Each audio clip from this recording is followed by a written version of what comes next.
சுகப்பிரசவம் ஆகிறதுக்கு எண்ணெய் தேய்க்கணும், தொப்புளுக்கு நல்லா எண்ணெய் தேய்க்கணும், நல்லா சாயந்தரமானா இடுப்புக்கு தண்ணி ஊற்றணும், வெந்நீர் ராத்திரி படுக்க போகும்போது இதெல்லாம் இது சும்மா ஒரு நைட்டி மட்டும் போட்டுக்கிட்டு படுக்கலாம். பாட்டி, இது வரைக்கும் எவ்வளவு பிரசவம் நீங்க பாத்திருப்பீங்க? ஏதோ ஒரு 5000. எங்க காலத்துல புள்ள பிறந்த உடனே எண்ணெய் எடுத்து இப்போ நல்லா தேய்ச்சி புள்ளைய வெண்ணிட்டு இந்த மூக்கெல்லாம் எடுத்துக்கிறோம். புள்ள பிறந்த நினைக்கிறது. அப்புறம் மூணாவது நாளெல்லாம் தண்ணி ஊற்றும் போது இப்படி ஊற்றுவோம். புள்ள பிறந்த உடனே அதை இப்படி தூக்கி 2 ஆட்டு ஆட்டுவோம் தலைகீழ. அப்போ அந்த இருக்கிற நரம்பெல்லாம் சரியா இருக்கணும். புள்ள பிறந்த உடனே 2 ஆட்டு ஆட்டுவோம். அப்புறம் குளிக்க வைக்கும்போது பின்னால ஆசன வாய் இருக்கான்னு கரெக்டாக பார்ப்போம். அவசரத்தில் குளிக்க கொடுத்துருவாங்க. அதெல்லாம் பார்க்கணும். இல்லைன்னா 2 நாள் கழித்து அது என்னன்னு இருக்கும்.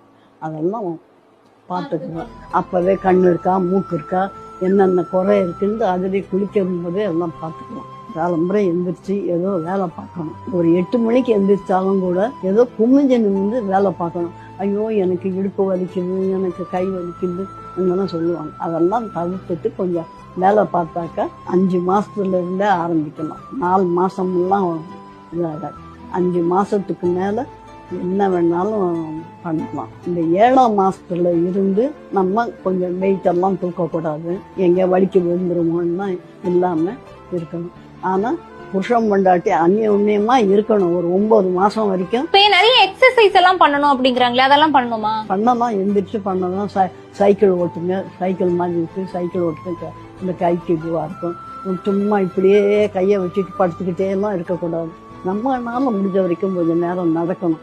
எப்படியும் ராத்திரி படுக்க போகும்போது நல்லா ஒரு சுற்று நடந்துட்டு எண்ணெய் தடவிட்டு வெந்நீர் ஊற்றி குளிச்சுட்டு படுக்கணும். அந்த 8 மாதத்துலேயே உங்களுக்கு இதாக இருக்கும். ஏன் 7 மாதத்துக்கு சொல்கிறோம்னா, பிரசவம்ன்றது சிலருக்கு 7 மாதத்துலேயே கூட ஆகிடும். ஏன்னு கேட்டிங்கன்னா உங்களுக்கு கர்ப்பப்பை இதுவாக இருக்காது, கெட்டியமாக இருக்காது. சிலருக்கு அந்த மாதிரி இருந்தாக்கா ஆகிடும்.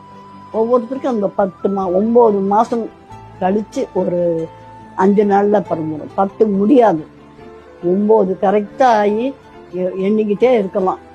10, 12 அதுக்குள்ள ஆயிடும். இப்ப நிறைய ஸ்கேன் அதெல்லாம் வந்துருச்சு. அன்னைக்கெல்லாம் அதெல்லாம் இல்ல. எப்படி நீங்க சொன்னீங்க? ஒன்றும் கிடையாது. இந்த நாள் தான் சீண்டல் ஆகிற நாளை குறித்து வச்சுக்க வேண்டியது. இவ்வளோ